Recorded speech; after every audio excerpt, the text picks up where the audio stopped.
Despite economic and logistical downtowns caused by COVID-19, horticultural export earned Kenya 151 billion shillings in the year 2020.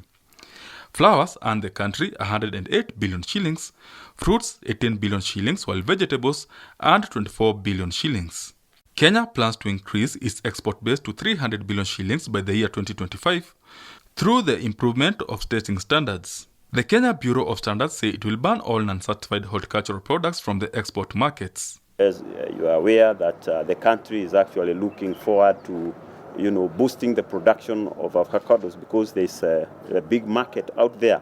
If they are not meeting the quality, quality requirement, then we cannot be able to export.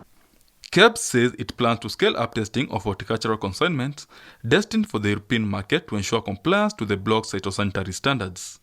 Barriers to trade are made up often of technical barriers and quality and safety standards. So in order to be able to export, certain standards need to be met both by the producers but need to be certified to be met, and that's where KBC come in. KBC is urging farmers to adhere to the minimum residue labels EU regulations, especially during the planting stage, to help conform with international food safety standards across the whole production value chain. The primary production of food is key for food safety, and these are the raw materials that will be processed to food, to other processed food that will enter into the global market. To help upscale testing standards, KBC has acquired new testing technology from the European Union.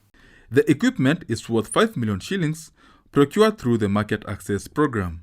We want to look at more trade, both domestic, regional and international, so that we can move out more export products, create more jobs. Benson Rioba reporting for Prime Edition.